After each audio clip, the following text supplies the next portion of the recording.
religions of the past were awaiting the coming of two great beings in the end time. To the Jews, the coming of the Lord of hosts and Elijah. To the Christian, the return of Christ and Elijah. To the Muslim, the coming of the Mahdi and Christ. To others, the coming of the Messiah and Elijah. But to the Baha'is, it has been fulfilled in His Holiness the Bab, the Forerunner, and Baha'u'llah, the Prophet, founder of the Baha'i faith. Prominent in these prophecies of the coming of the Messiah and the end of time is the year 1844. By the year 1453, Christianity was divided into three divisions: the Roman Catholic, the Protestant, and the Greek Orthodox Catholics. And the Greek Orthodox Catholics' capital of Constantinople fell to the Turks, the Muslims, and the scholars consider that to be the fulfillment of the prophecies in the Bible, of the prophecies of Revelation 9 verse 15, which state that from the slaying of 1/3 of the men of truth, we have prepared an hour, a day, a month, and a year. A year is 360 days, a month is 30 days, and a day put together makes 391 days. They discarded the hour. 391 days are 391 years according to prophecies. For in the book of Numbers 14 verse 34 state, a day to the Lord is 1 year. We add 391 years to 1453, it equals 1844. The year they say the Messiah would come in the end of time. In the Old Testament, it tells the story of how God warned the Israelites to be obedient. If they are not obedient, they will be punished 7 times. And they were not obedient.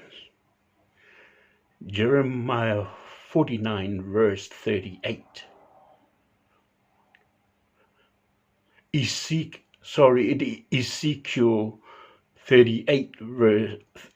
26 verse 28. I will chastise you 7 times. I will make your city waste, and I will scatter you among the heathen. 7 times is 7 years, multiplied by 360 days in a year, equals 2,520 days, which are 2,520 years according to prophecies. The first captivities of Judah happened on 677 BC. From 677 to the birth of Christ is 676. Take away 676 from 2,520, it equals 1844. The year they say the Messiah would come and the end of time. In Daniel 12 verse 7, in Daniel 7 verse 25, it says,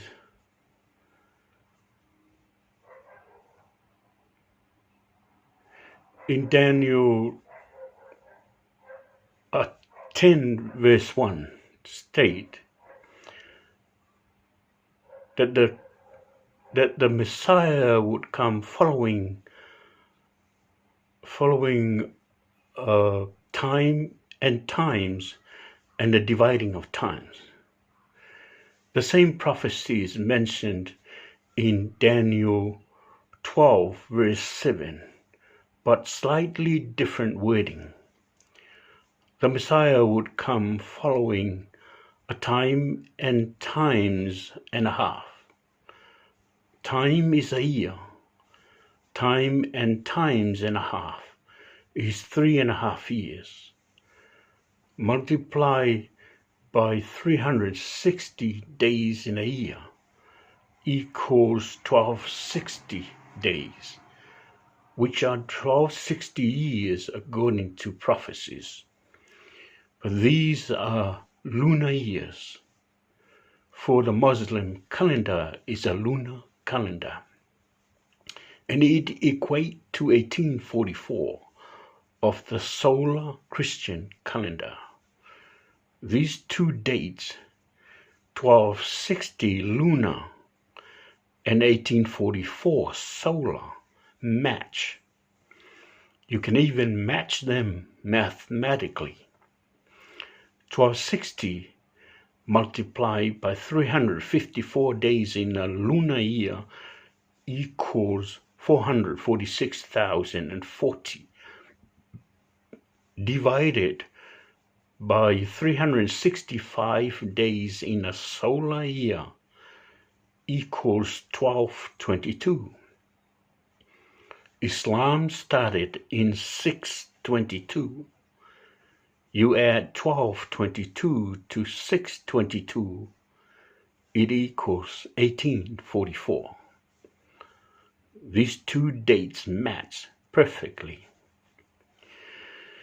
Now in Matthew 24, it tells the story of Christ on Mount Olive when the apostle came to him in private and asked him, "Tell us, when are these things be?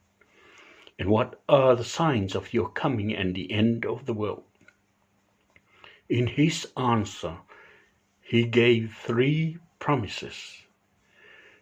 1, when this gospel of the kingdom is preached unto all the world as a witness. 2, you will fall by the edge of the sword, and you will be led away captives and scatter all over the world, until the time of the Gentiles end, and you will return to the Holy Land. And the Gentile tread underfoot the holy city for 42 months. The first promise, according to the scholars, was fulfilled in 1844, when the gospel finally reached the interior of Africa on April 1844. The 2 great or big missionary societies, the British Missionary Societies and the American Missionary Societies, combined had more than 1,000 preachers that were active in preaching the gospel to the world at the time. They made a combined public declaration, which was well documented, that the first promise of Christ was fulfilled in 1844, when the gospel finally reached the interior of Africa on April 1844. The second promise of Christ: you will fall by the edge of the sword, and you will be led away captive and scatter all over the world, is what literally did happen to the Jews. Until the time of the Gentiles end, and you will return to the Holy Land. The Gentiles were the forces that conquered and ruled Jerusalem. The first Gentiles were the Romans, and the second and last were the Muslims. The Muslims conquered Jerusalem in 638 AD, and they ruled for more than 1,000 years. And they were ruthless. For a Jew for a Jew to return to the Holy Land under their rule was considered a crime punishable by death.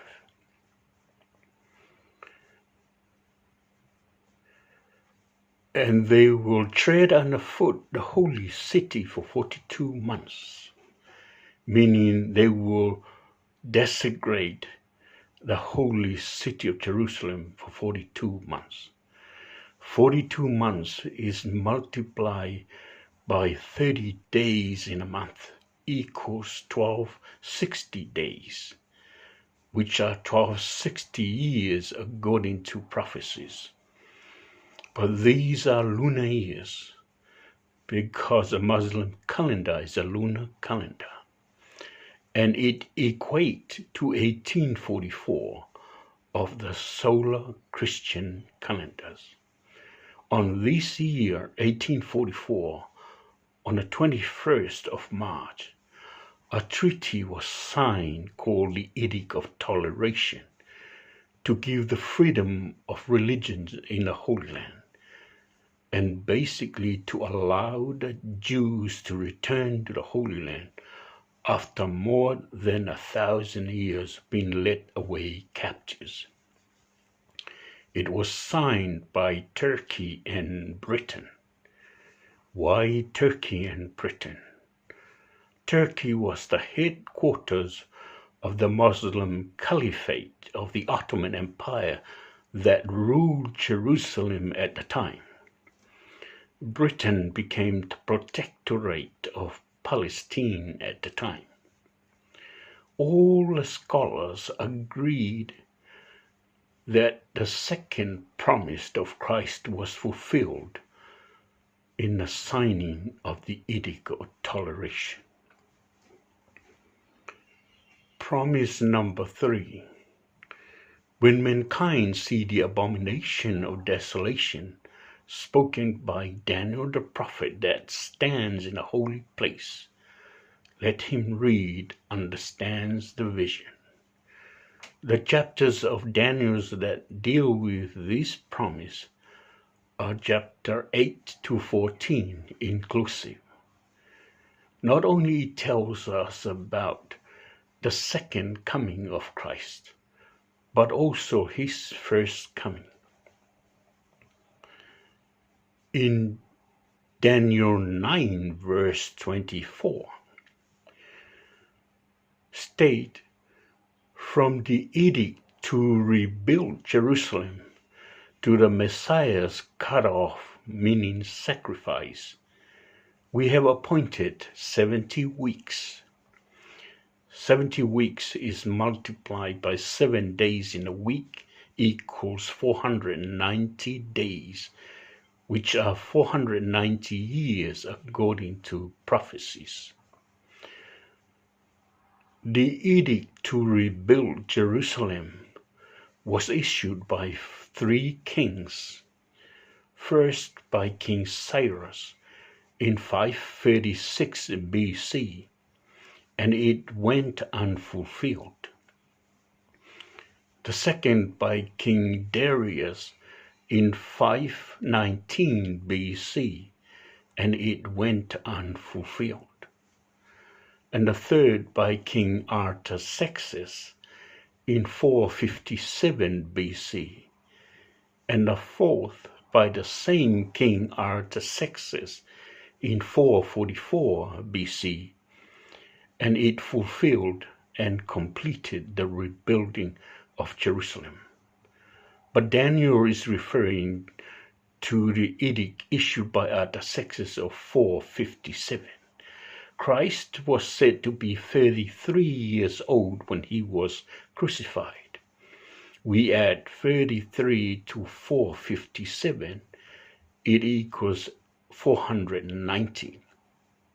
Exactly the year they say that the Messiah would be martyr. That is the prophecies regarding the first coming of Christ. Now let us find out about the second coming of Christ. In Daniel 8 verse 11 states, and I heard And I heard one of the saints speaking, and another saint said to a certain one that spake, How long is the vision concerning the daily sacrifice and the transgression of desolation, to give both the sanctuary and the host to be trodden underfoot? And he said unto me, Unto 2,300 days, then shall the sanctuary be cleansed. The 2,300 days are 2,300 years, according to prophecies. From the edict to rebuild Jerusalem of Artaxerxes of 457 to the birth of Christ is 456. Take away 456 from 2,300, it equals 1844. It was in this year, 1844, a treaty was signed called the Edict of Toleration to give the freedom of religion to Holy Land and to basically allow the Jews to return to the Holy Land after more than 1,000 years being led away captives. It was signed by Turkey and Britain, Turkey as the headquarters of the Muslim Caliphate of the Ottoman Empire that ruled Jerusalem at the time, and Britain was Britain became a protectorate of Palestine at the time. All the scholars agreed that the signing of the Edict of Toleration marks the end of the rule of the Muslim Caliphate of Jerusalem. It was in this year, 1844, on the 23rd of May, His Holiness the Bab, the forerunner of the coming of Baha'u'llah, declared his mission in Shiraz, Elam, Persia. The declaration of the Bab marks the end of the Adamic cycle and the beginning of the everlasting cycle, the Baha'i cycle that will last 500,000 years. Muhammad was considered to be the seal of the prophet, meaning the last prophet of the Adamic cycle. The Adamic cycle started 6,000 years ago and ended in 1844 in the declaration of the Bab and the beginning of the everlasting cycle, the Baha'i cycle that will last 500,000 years. The Bab said he comes to prepare the way for the coming of him whom God shall make manifest, a reference to Baha'u'llah. He said he will come quickly after him. He was executed by a firing squad of 750 rifles at a public square in Tabriz on the 9th of July, 1850. He was 31 years old. And just 2 years after his martyrdom, His Holiness Baha'u'llah received this revelation in the Siyah-Chal, the black pit and underground dungeon where he was incarcerated in Persia in 1852. And later on, Baha'u'llah declared his mission in Babylon, Baghdad, Iraq, in the Garden of Rizwan by the Tigris River, festival that is commemorated by the Baha'is of the world as the Festival of Rizwan for 12 days from the 21st of April to the 2nd of May in 1863.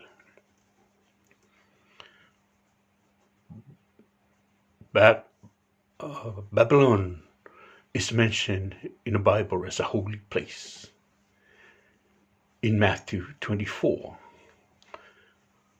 it tells the story of Christ on Mount Olive when the apostle came to him in private and asked him, "Tell us, when are these things be, and what are the signs of your coming and the end of the world?"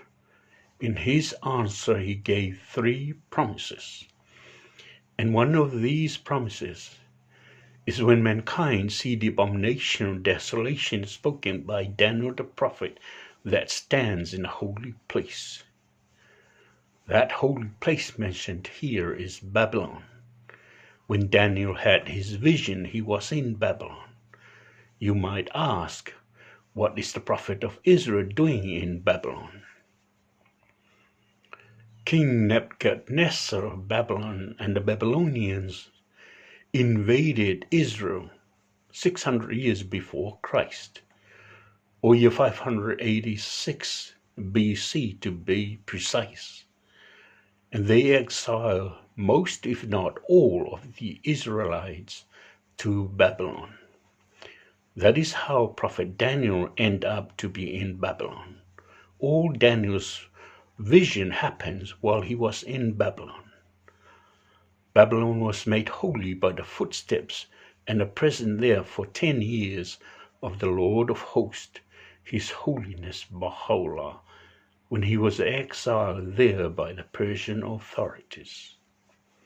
Babylon was made holy is where Baha'u'llah declared his mission in the Garden of Rizwan by the Tigris River, a festival that is commemorated by the Baha'is of the world as the Festival of Rizwan for 12 days from the 21st of April to the 2nd of May in 1863. Baha'u'llah was exiled further by the Sultan of the Ottoman Empire, first to the fortified city of Constantinople, and then to Adrianople, and finally to the fortified city of Akka in Haifa, Israel. Akka is mentioned in Holy Scriptures, like in Hosea chapter 2 state, we have made the valley of Akka as for the door of hope. In Islamic scriptures state, blessed he that visited Akka, and blessed is he that visited the prisoner of Akka. Baha'u'llah arrived there in 1868, and he wrote to all kings and rulers of the world, calling on all of them to put aside their differences and come together in unity and peace and harmony. Baha'u'llah's sun was set there in 1892, and he was interred in Ba'ji, the plain of Sharon in the vicinity of Mount Carmel, the mountain of God that Israeli prophets of old said it would be beautified and sanctified and glorified by the footsteps of the Lord of hosts in the end time. This was literally fulfilled when His Holiness Baha'u'llah walked on Mount Carmel and showed the center of the covenant, His Holiness Abdu'l-Baha, the spot on the mountain to build the shrine of his forerunner, His Holiness the Bab, and where he is to be interred when his holy remains is brought over to the Holy Land from Persia, where he was executed in 1850. On Mount Carmel is where the headquarters of his faith, the Baha'i faith, is located. On Mount Carmel is where the seat of the Universal House of Justice, the highest administrative body of his faith, is situated. All the buildings on Mount Carmel were, including the seat of the Universal House of Justice, were built in the formation of an ark, as the Ark of the Covenant. On Mount Carmel is where Baha'u'llah's laws is flowing down from to feed his flock. Thank you, and I wish you well. Faftaila, Manuela Fafongfong, Maimala Fasosang Samo, Soifua.